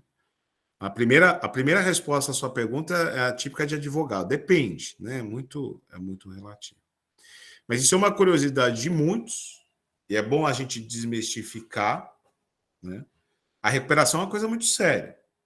Mas cuidado com algumas falácias que elas podem ser inviabilizadas e não necessariamente coadunarem com a verdade. Tá? Então vamos lá. você falar em 1% da causa é muito relativo, porque, infelizmente, até uma injustiça, né? Então, se eu tenho uma recuperação de 100 milhões, eu não vou recolher 1 milhão de custos. Eu vou recolher ali. Agora eu não lembro aí, se alguém lembrar a decor, acho que é cento e poucos mil, que tá, alguma coisa aí em torno de 100 mil reais, pelo menos aqui, São Paulo, né? Alguns estados até é menor. Né? 95K. Obrigado, Guilherme. 95 aí que a gente falou, aproximadamente 100 mil. Que é até uma injustiça, né? Quem tem 100 milhões vai pagar 1%. Né? Quem já tem 20 já paga meio. E o cara de 1 bilhão, o valor dessas custas é irrisório. É uma coisa que deveria ser pensada a longo prazo. Então, você tem a questão das custas. Os editais não são de grande monta, não é o grande problema hoje o preço de edital. É uma coisa que eu deixaria abolido em relação a isso. O que você vai ter aí é do escritório de advocacia e dos honorários do administrador. Tá? Isso vai ter uma variabilidade um pouco grande, né, Rafael? Porque a lei fala até 5%. Claro que o advogado não está limitado a isso. Né? Nada impede que o advogado fale que ele quer 20% do passivo. Jamais vai ser contratado, já te falo. Mas nada impede que ele faça isso. O administrador está limitado a 5%. Então, hoje, entre brigas, idas e vindas, né, é bom você pensar uma média de 3%. Claro, né, pessoal, se você vai falar uma recuperação de 1 bilhão, de trabalhar em 3% é uma coisa muito complexa. Né? Então, vamos tentar trabalhar aí com uma recuperação de 200 milhões, tá bom, Rafael? É bom você trabalhar entre uma negociação ou outra, que muito vai ser a possibilidade financeira do devedor, mas nós vamos falar ao todo em 5%. Vamos falar 2% para o advogado, 2% para o administrador e 1% aí entre custas e variáveis para contratar alguém para o plano. Tá? Só que essas custas, pessoal, então vejam só, né? Eu sempre falo isso. Né? Isso é muito relativo, ok, pessoal? Nós estamos falando aqui entre 82 advogados, uma pergunta do Rafael que envolve negociação. Estou dando uma média. Né? E que não pode ser inviabilizado. Porque vejam só, Rafael, ou a todos, façam esse raciocínio comigo. 200 milhões. 5% nós estamos falando em 10 milhões. Para quem está devendo é muita coisa, mas 10 milhões. Esses 10 milhões, você pode fazer uma diluição, pessoal, de então, um pouco mais de 40 meses. Eu acho que vai ser um custo menor, né? Mas vamos pensar. Então, você está falando em 250 mil por mês. Concorda, Rafael? Concorda todos? Não é 250 mil por mês. Vamos pensar num plano, pessoal, que é o seguinte. Eu vou conseguir 60% de deságio. É um deságio alto, concorda? Né? Ou vamos pensar até mais. 70% de deságio. Né? Então, eu estou falando em 60 milhões. Estou certo ou estou falando besteira? Né? Ficou 60 milhões da minha dívida. Vamos pensar um pagamento em 12 anos, sem juros e sem correção, que é um plano que não vai passar. Sem juros, pelo menos sem correção. O tribunal vai mandar revogar. Alguns juros você vai colocar, mas só para não ficar loucubrando quais juros e correção. Então, estamos falando em 5 milhões. Então, um plano muito agressivo, hein, pessoal? Nós estamos falando em 70% de deságio. Eu estou falando de um alongamento de 12 anos. Concordam comigo? Né? Pensando aí numa carência. Então, talvez você está falando um plano de 13 anos, sem juros e sem correção. Se você dividir por 12, vai dar para você pagar essa recuperação 420 mil.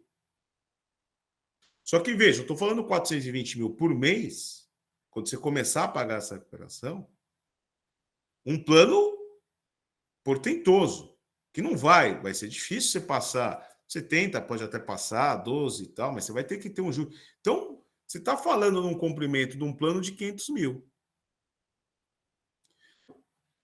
Vai ser impossível, doutor, eu ter 250 mil por mês. Então, não é que o custo da recuperação é inviável, você está inviável, porque você também não tem como pagar a sua dívida.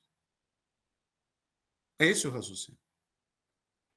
Eu estou chutando um custo alto, né?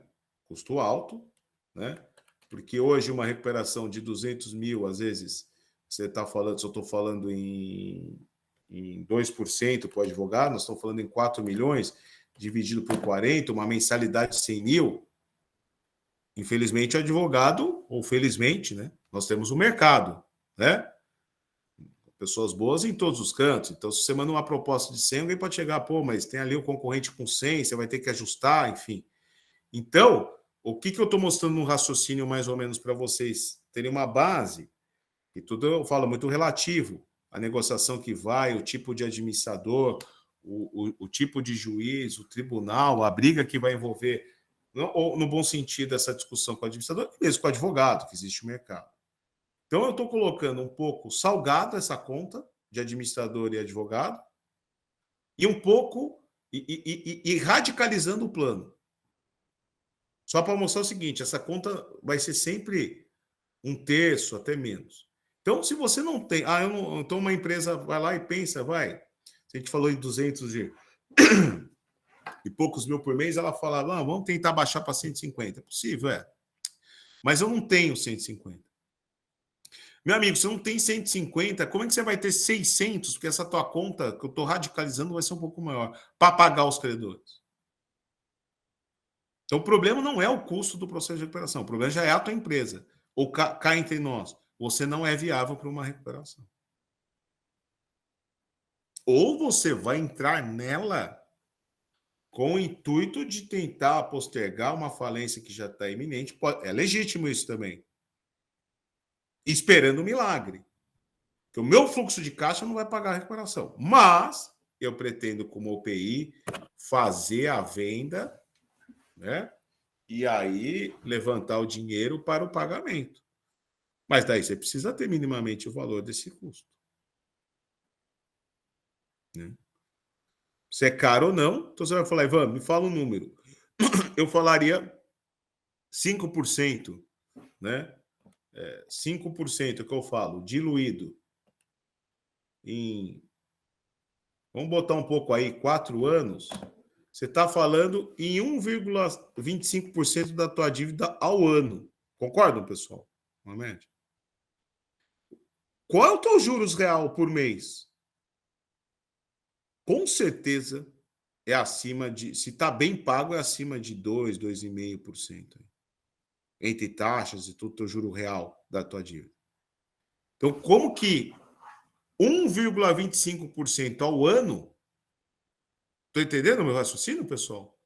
Pode ser empecilho para quem tem um custo de uma dívida de 2% ou 2,5% ao mês. Então, é metade do custo em um ano do que você tem um mês.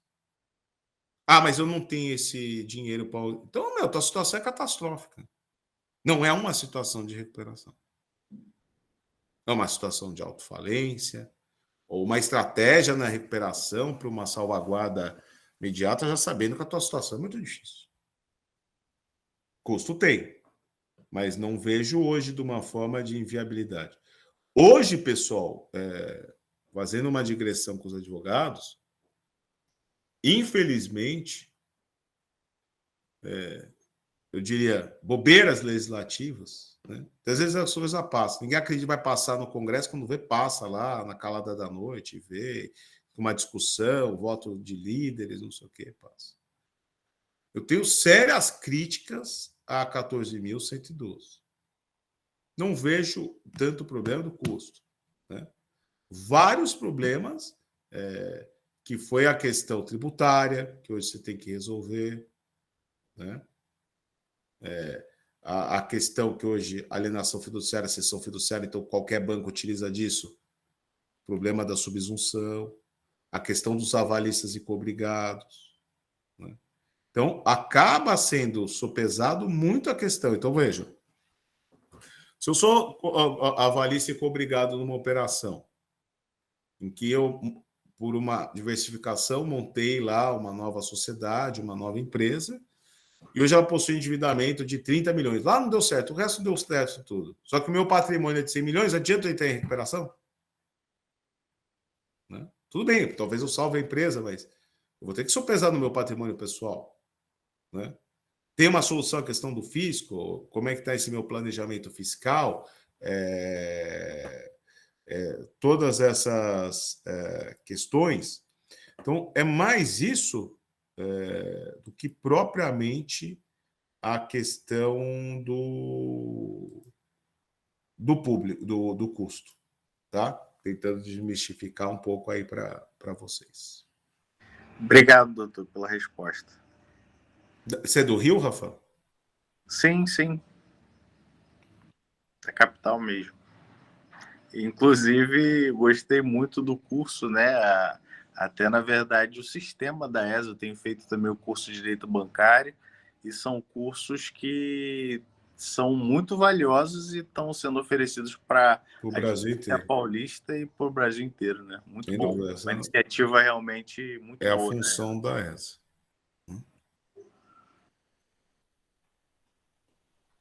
Pessoal, perguntas?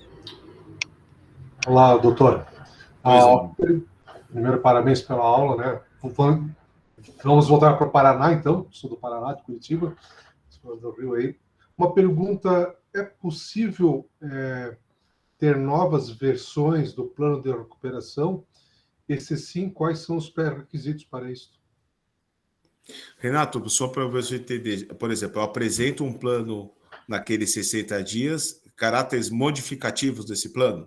Ele é aprovado e mudou o cenário. Por exemplo, a pandemia entrou e bagunçou tudo. Ou não é possível fazer uma nova assembleia com É ajustes? possível fazer uma nova assembleia e apresentação de um novo plano. Né? E Porque como que vai ser detectado isso? Você apresentou um plano que foi aprovado, enfim, teve depois um problema de pandemia, enfim, né? E você verifica que você não vai conseguir cumprir esse plano, né? Então, uma das circunstâncias para não ter a falência decretada é chamar uma nova assembleia e apresentar um novo plano, desde que devidamente aprovado. Lembrar que daí, como é uma nova assembleia, só uma questão. Não entra naquela questão da suspensão que eu falei. Então vai estar quem está na última lista. Por exemplo, você já consolidou o quadro geral de credores, participar dela quem está no quadro geral de credores. Se é a lista do administrador, volta todo mundo também. Entendeu? Então é possível uma nova assembleia, assim, em relação ao novo plano. Se rejeitado, decreta-se até antecipa, né? Aí é uma mescla que vai decretar a sua falência por descumprimento do antigo plano e não aprovação do novo. Mas se aprovado, segue o novo plano. Teria que ter um fator muito contundente, então, para poder ser aprovado e muito bem costurado. Sim, como sempre, né? Como sempre. Uma análise dos credores do ativo, enfim. Né? Mas é possível. É possível. Pois não, acho que o André pergunta. Pois não, André. Boa noite, professor. Boa noite aos colegas. Boa noite. Eu já sou aqui de São Paulo. Estava vendo que tem bastante colega aí fora do estado. Eu sou daqui de São Paulo. Desculpa estar um pouquinho escuro, acabei de chegar do serviço e vim acompanhando no caminho. Eu queria fazer duas perguntas na realidade, professor. Não sei se o senhor comentou no período em que eu estava no trânsito, da relação da habilitação. Tem algum prazo assim depois da habilitação retardatária ou ela não tem um prazo específico? E outra, fazendo essa habilitação retardatária, após o plano aprovado, impacta também nos créditos que foram aprovados? Duas perguntas, André. Boa pergunta que eu acabei não trabalhando. Pessoal, fui lá, perdi os 15 dias perante o administrador e perdi os 10 dias para impugnação. Né? Posso fazer uma habilitação retardatária? Uma discussão? Posso. Né? Qual é a consequência disso? É o pagamento de custas. Né? E aí hoje é uma briga muito grande. Então, por exemplo, o meu crédito era de 700 mil, eu quero ir para 1 milhão.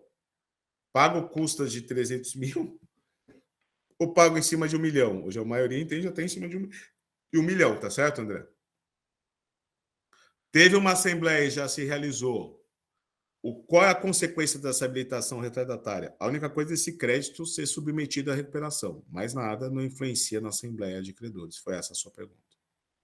Qual é o prazo para habilitação retardatária? Até o encerramento da recuperação. Ah, entendi. Até o encerramento da recuperação você pode fazer. Perfeito. Então, muito obrigado. Se for na falência, até o encerramento da falência. Sim. Até a sentença final, né? Que não é a de homologação do plano, é de encerramento mesmo. Sim, a de encerramento. A de encerramento. Muito obrigado. Não de nada.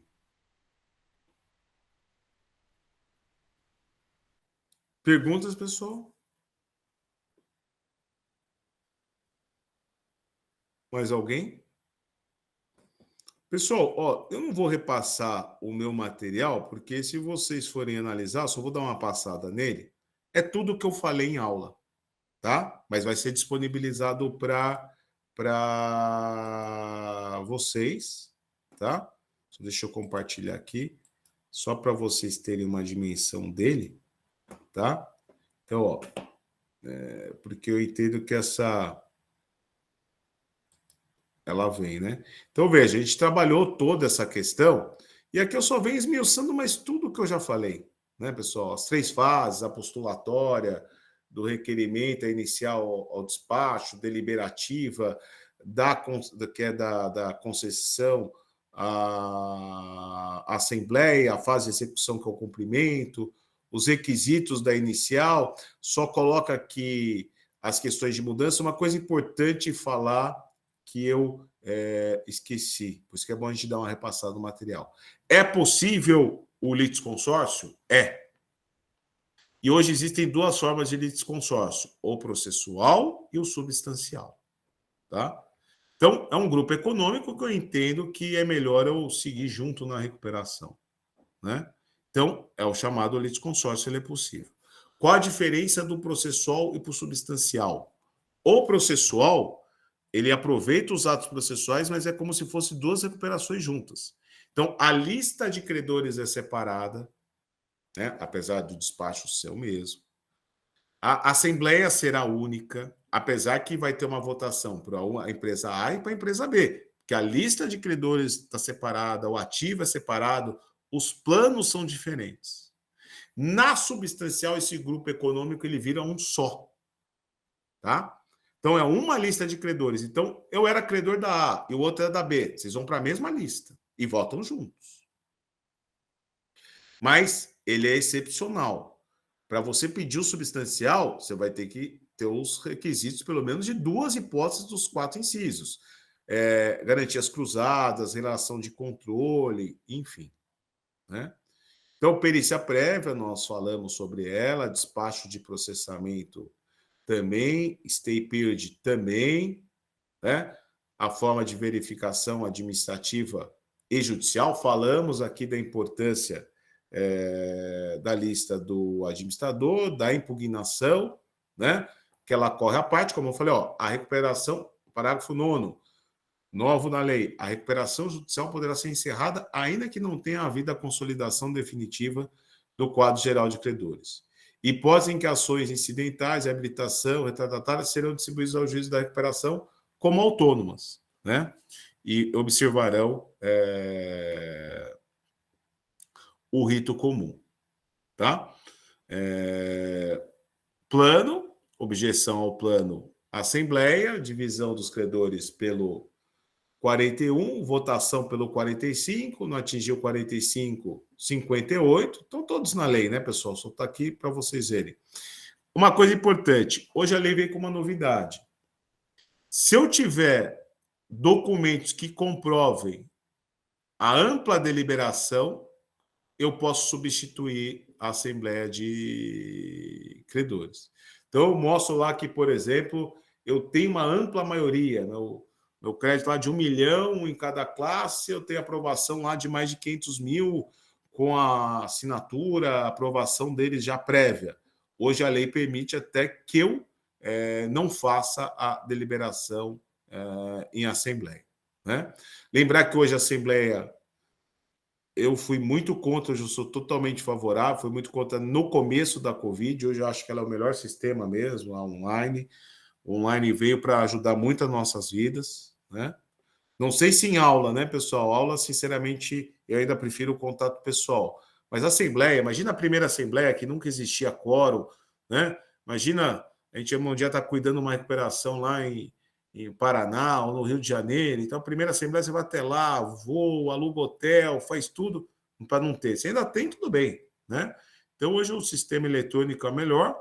A questão que hoje a supervisão judicial nem sempre existirá, porque o juiz poderá homologar e encerrar, né?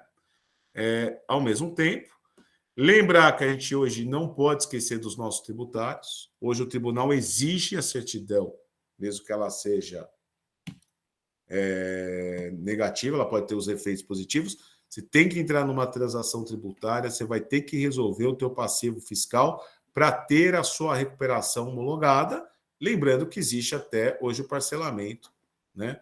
Previsto aí de 120 meses na própria 120 prestações, né? 120 meses na própria lei recuperacional, tá bom? Olha aí, pessoal, tá aí meus contatos, WhatsApp, e-mail, o site do escritório, podem anotar, podem me mandar. Quem quiser já o material direto, eu já mando, mas esse material vai ser disponibilizado pela ESA, tá bom? Qualquer dúvida também que queira me mandar um e-mail ou um WhatsApp, tá? Eu estou à disposição de vocês, tem meus telefones fixos, mas eu acho que o WhatsApp e e-mail hoje, principalmente o WhatsApp, fiquem à vontade, tá? Para a gente ter ao máximo essa interação, que o melhor da aula é esse aprendizado conjunto, né? Essa troca de experiências, parabenizar mais uma vez a ESA, na figura do diretor, o Flávio Tartucci, da nossa presidente Patrícia Vanzolin, do seu vice Leonardo Sica, por essa oportunidade da ESA estar estendendo nossos parcos conhecimentos, né, que a gente está sempre aprendendo, a todo o Brasil, a todos aqui que compareceram. A gente atingiu aí mais de 100 pessoas, né? E que as próximas aulas possam também agora aperfeiçoar esse panorama geral que eu dei para vocês, né? Que tenha sido de grande valia.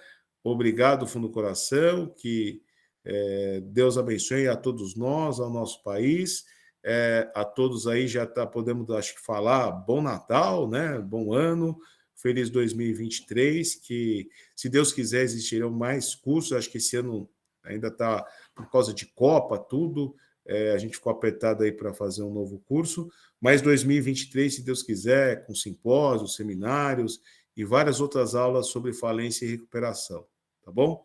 Que vocês tenham aproveitado, tenham aprendido, e muito obrigado pela atenção. Caso alguém queira fazer mais uma pergunta, eu estou à disposição. Alguém quer fazer mais alguma pergunta, pessoal? Ou posso dar como encerrado?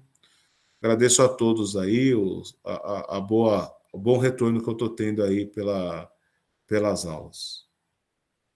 Boa noite, professor. Boa noite, pessoal. Boa noite. Então, obrigado. Acho que vocês ficaram com o meu contato, mas mesmo assim, até coloco de novo o meu WhatsApp aí no chat. É bom, professor, é bom. Vamos. E queremos o PowerPoint também, professor. Como é que a gente faz? A ESA vai mandar para os senhores, mas qualquer problema, vocês podem me pedir, eu envio para vocês, tá? Ótimo, obrigada. Então, acho que foi aí, né, o meu... Sim.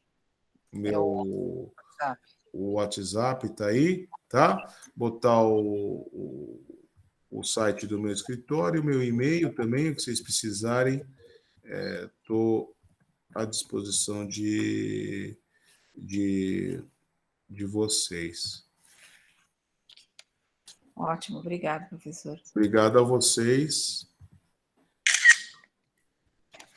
Boa noite. Bom curso aí até o final. Qualquer problema, eu também, como coordenador do curso e coordenador da área, estou à disposição, tá? Qualquer coisa do curso, vocês podem me chamar também. Obrigado a todos e obrigado a ESA aí pelo suporte, a todos pela presteza no serviço. Obrigado, pessoal.